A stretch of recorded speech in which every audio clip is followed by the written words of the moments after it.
Bonjour et bienvenue dans ce tutoriel sur les ressources en géographie. Nous sommes normalement en classe de seconde, mais ce tutoriel peut intéresser tout le monde. Et nous allons voir comment les ressources sont sous pression, les tensions et la gestion liées à ces ressources. Mais tout d'abord, qu'est-ce qu'une ressource? Alors, usuellement, une ressource, c'est un moyen de faire quelque chose. On parle de ressources numériques, de ressources informatiques. Mais en géographie, une ressource, c'est plus spécifiquement un élément du milieu, donc un élément qui a une origine naturelle, que l'on peut valoriser et qui répond à des besoins humains.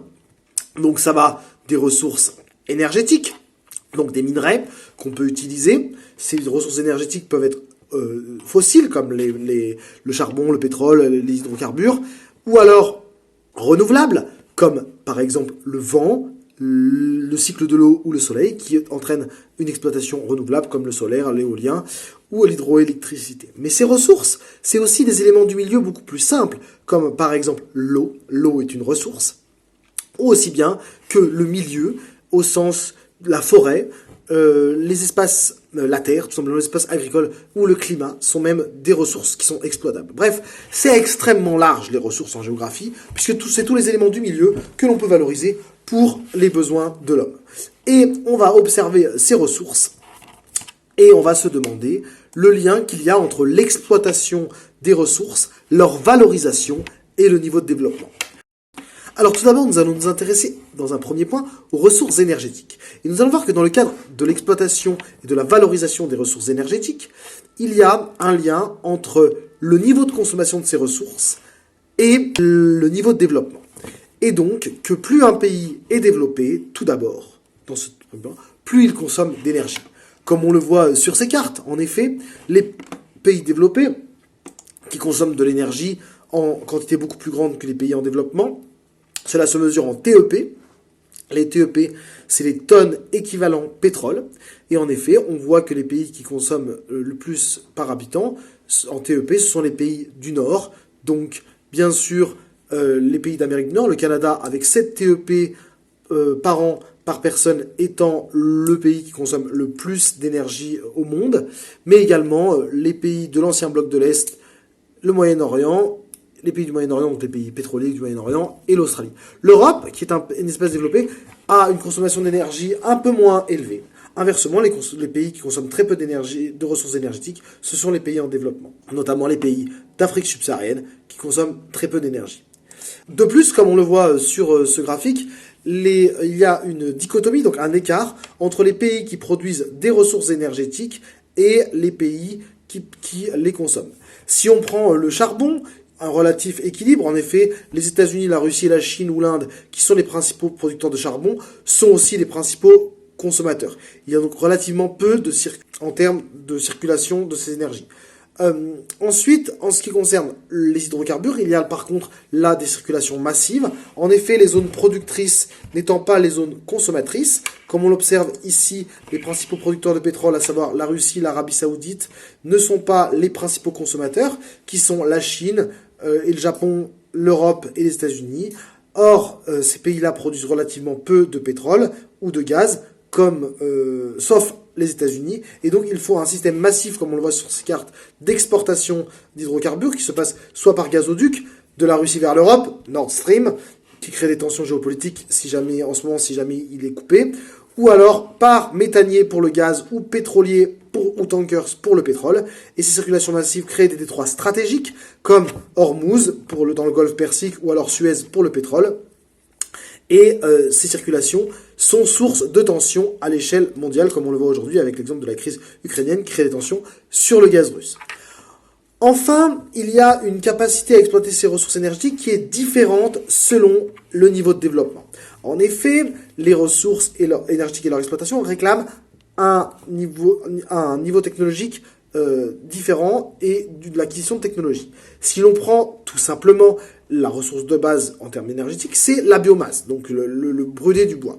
Tout le monde y a accès. Mais les ressources énergétiques, entre guillemets, de très haute technologie sont nombreuses. Par exemple, la construction de panneaux photovoltaïques pour le solaire réclame une technologie et un coût important, d'ailleurs et la maîtrise des techniques liées au silicium. Bon, maintenant c'est plus largement diffusé, mais ce n'a pas été le cas toujours. Mais par exemple, également avoir un réseau électrique de très haute qualité pour par exemple avoir de l'éolien, puisqu'il faut pouvoir transférer rapidement de l'électricité sur un vaste réseau, puisque en cas de forte production éolienne, il y a une très forte capacité, très forte production d'énergie, mais aussi l'énergie nucléaire, par exemple, qui réclame un haut niveau de technologie et de sécurité, la technologie EPR, par exemple, qui réclame une technicité importante qui est développée par la France et qu'elle essaye d'exporter. Et donc, la production et la valorisation des ressources énergétiques réclament un haut niveau de technologie qui est relatif au niveau de développement. Ensuite, dans un second temps, nous allons parler de la ressource en eau. La ressource en eau a les mêmes caractéristiques que les ressources énergétiques du point de vue du rapport au niveau de développement. En effet, on voit que plus un pays est développé, plus il consomme d'eau au quotidien. Bien que la consommation d'eau soit essentiellement liée à l'agriculture irriguée est essentiellement l'apanage des pays développés. Puis il se trouve que les pays développés sont également les principales puissances agricoles, donc elles consomment le plus d'eau. 70% de l'eau au niveau mondial est consommée pour l'agriculture. Donc, il y a une corrélation entre le niveau de consommation d'eau et le niveau de développement. Bon, néanmoins, certaines cultures sont plus hydrovores, donc qui consomment plus d'eau. Par exemple, le coton ou alors même les céréales. Et on le voit que les grands pays d'Asie centrale de production de coton ou même de blé en Europe de l'Est sont très consommateurs d'eau. Également le Canada et les États-Unis, bien sûr, grande puissance agricole. Donc, il y a un lien entre le niveau de consommation d'eau et le niveau de développement. On le voit par exemple avec la consommation des États-Unis et du Canada qui excède les 1000 mètres cubes par habitant par an, alors que dans l'Afrique subsaharienne, les consommations d'eau par habitant sont de l'ordre de 50 mètres cubes par individu. Alors c'est également le cas au niveau micro. Si la différence est de 20 fois au niveau macro entre un Américain et un Congolais, donc de 50 à 1000, mètres cubes par an. Au niveau micro, c'est également le cas. Si on prend par exemple en France, les populations qui ont des maisons avec des piscines, des spas, des baignoires consomment plus que les habitants en immeuble. Et ça, c'est également vérifié au niveau micro. Il y a une différence de consommation. Donc, le niveau de richesse et le niveau de développement, plus on est riche, plus on consomme d'eau. Alors, l'exemple type, c'est Las Vegas, paradis de richesse, qui consomme de l'eau là où il n'y en a pas. Et ça nous amène au deuxième point, c'est qu'il y a une corrélation entre le niveau de développement et le niveau d'aménagement en eau. En effet, pour avoir une eau en quantité et en qualité, il faut des aménagements. L'eau en qualité, on parlera d'eau potable. En effet, pour l'eau, un certain nombre d'aménagements sont nécessaires à avoir de l'eau en quantité. Tout d'abord, les barrages. Les barrages ont une fonction de stockage, mais également de transfert d'eau. Les barrages permettent une élévation du niveau d'eau qui peut permettre de construire des canaux et d'irriguer. Et également une fonction de stockage parce que les fleuves ou les rivières peuvent avoir un débit discontinu pendant l'année et on stocke en saison humide pour en avoir en saison sèche. On le voit ici avec le barrage d'Assouan qui a un niveau très élevé pendant la saison des pluies sur le Nil bleu au niveau de l'Éthiopie et du coup qui a un débit 10 fois supérieur en septembre au débit de juin. Et donc le barrage d'Assouan stocke l'eau estivale pour ensuite permettre l'irrigation de la vallée du Nil d'Assouan jusqu'au Caire, mais également de dévier l'eau dans le désert du Sahara pour des projets d'irrigation. Il y a des barrages, il y en a plein, comme le barrage de Faraka sur le Gange, dont on va parler tout de suite, mais également, bien connu, vous voyez le barrage ici, le barrage Hoover sur le Colorado, en plein désert, qui permet de stocker de l'eau pour les villes du Nevada et de l'Utah qui sont à proximité, dont la ville de Las Vegas, que l'on voit sur la photo, qui en plein désert fait vivre 700 000 habitants, ce qui est exceptionnel puisqu'il n'y a pas d'eau à Las Vegas. Et donc grâce aux aménagements, on peut avoir de l'eau en qualité et en quantité, donc ici des barrages. Corollaire des barrages, c'est bien sûr les canaux. Donc le pont du Gard est un exemple riche, puisque les canaux permettent de dévier l'eau et de l'amener d'un point A vers un point B. Donc là où il n'y a pas d'eau, il peut y en avoir. Et ici, les Romains, donc toutes les grandes civilisations de ce monde, ont maîtrisé l'eau, que ce soit pour l'irrigation ou pour l'alimentation. Aujourd'hui, les canaux ont plutôt cette forme-là. Et ici, vous avez un canal qui dévie les eaux du Loup dans le sud-est de la France, dans le massif de l'Estérel. Les forages également sont importants pour avoir de l'eau en qualité, notamment dans les massifs karstiques, dans nos montagnes calcaires. Il n'y a pas d'eau en surface, donc on creuse des forages pour avoir de l'eau de qualité en profondeur, mais également dans les vallées alpines, on va creuser pour avoir de l'eau de qualité en profondeur, puisque les eaux des nappes phréatiques profondes sont de meilleure qualité parce qu'elles sont mieux filtrées. En plus de cela, d'autres aménagements en haute technologie et très coûteux peuvent permettre d'avoir de l'eau, comme les usines de dessalement de l'eau de mer, qui sont principalement présentes dans les pays méditerranéens ou les pays arides qui ont des côtes, et qui permettent d'avoir de l'eau, mais cela c'est très coûteux en énergie et en argent, donc c'est réservé à un certain niveau de développement. Enfin, le château d'eau est un autre aménagement qui permet d'avoir de l'eau pressurisée, donc sous pression, et d'avoir une eau de qualité et stockée. Donc dans les régions plates, c'est un outil indispensable, et donc on le voit que tous ces aménagements réclament un certain niveau de développement et d'organisation, et donc il y a une corrélation entre le niveau d'équipement et le type d'équipement et le niveau de développement, et cela c'est important. Alors j'espère que votre prof vous l'a fait étudier au niveau local.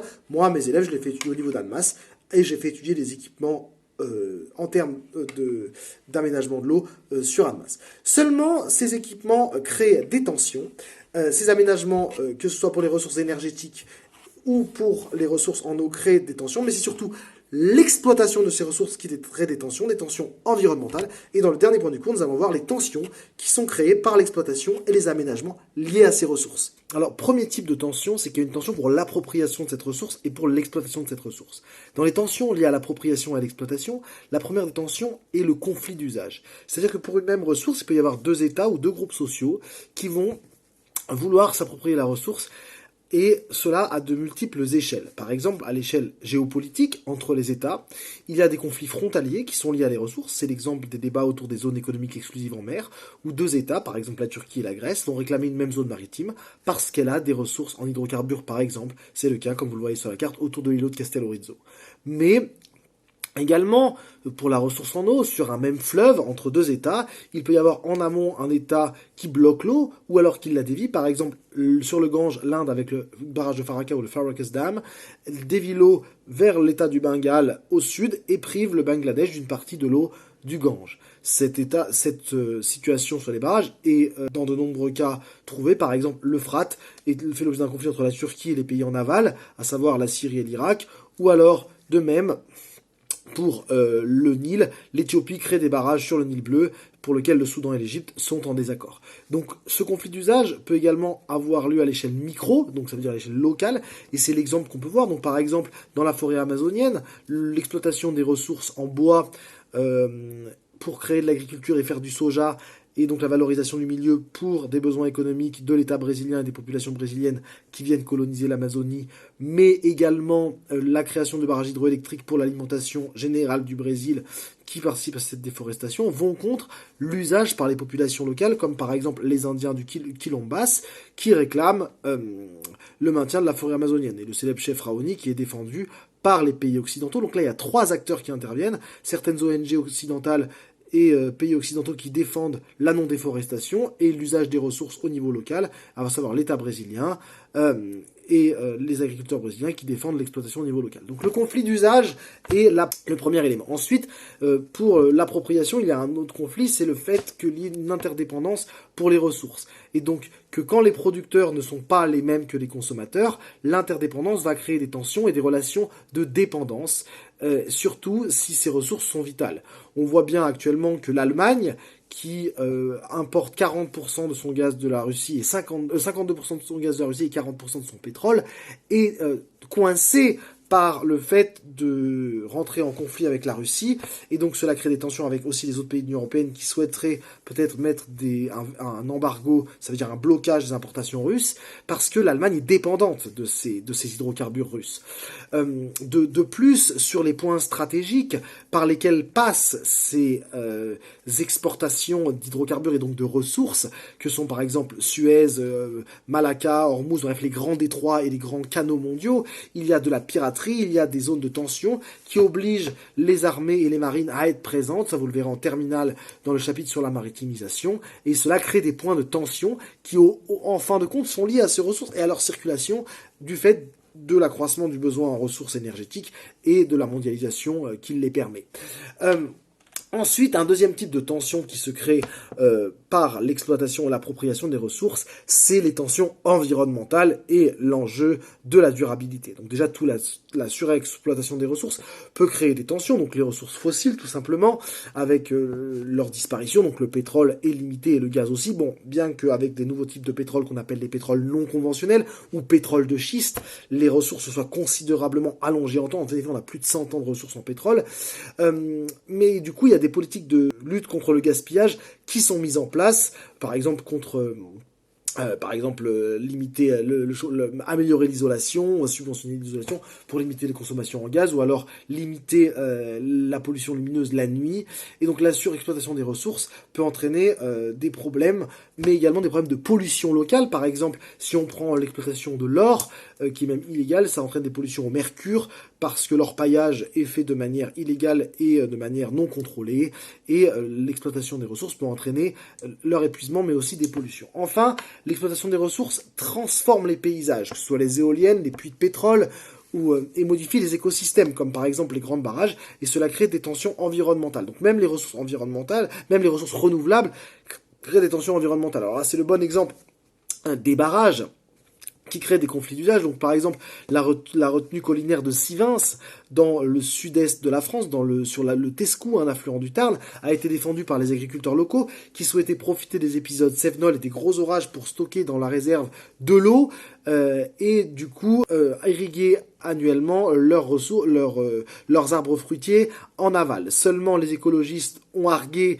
que certains batraciens étaient mise en danger par la non-réalisation des crues, mais également que ça allait entraîner un déséquilibre biophysique sur l'aval du fleuve et donc que le milieu allait être détérioré. Et donc il y a des tensions avec les écologistes, des groupes écologistes qui deviennent puissants dans certaines zones du globe, avec des ONG puissantes à l'échelle internationale comme Greenpeace, mais à l'échelle locale également, avec même en France un phénomène de ZAD, des zones à défendre, qui vont empêcher des projets d'aménagement et de valorisation du milieu sous des prétextes environnementaux. Enfin, plus globalement, et vous le savez, l'exploitation des ressources entraîne, notamment énergétique, entraîne de la pollution et une augmentation des émissions de gaz carbonique. Alors selon le GIEC, cela entraîne un réchauffement climatique et donc il y a des tensions entre les pays sur ces émissions de gaz GES, donc de gaz à effet de serre, puisque les pays développés qui en émettent beaucoup souhaitent une réduction de ces gaz à effet de serre, alors que les pays en développement, les BRICS principalement, l'Inde, le Brésil, la Chine, souhaitent augmenter leurs émissions de gaz à effet de serre du fait de leur expansion économique et souhaitent en fait polluer autant par habitant que nous polluons. Il faudrait effectivement plusieurs planètes Terre pour si tout le monde consommait comme les Européens. Donc cela crée des tensions géopolitiques, mais aussi tout simplement des tensions environnementales liées à ce potentiel réchauffement climatique dans les années à venir. Voilà, donc on a vu que les ressources sont marquées par des différences de consommation et d'exploitation selon le niveau de développement, mais également qu'elles créent de nombreuses tensions géopolitique et environnementale. Voilà pour ce cours sur les ressources. Donc c'est un cours extrêmement rapide, mais qui a pour but de montrer les différences et les tensions, et non pas de s'intéresser à une ressource en particulier, mais de globaliser. Voilà, donc c'est ces questions générales auxquelles il faut savoir répondre en prenant des exemples particuliers, comme j'en ai donné beaucoup dans ce tutoriel. Je vous souhaite un bon devoir et à bientôt pour un nouveau tuto.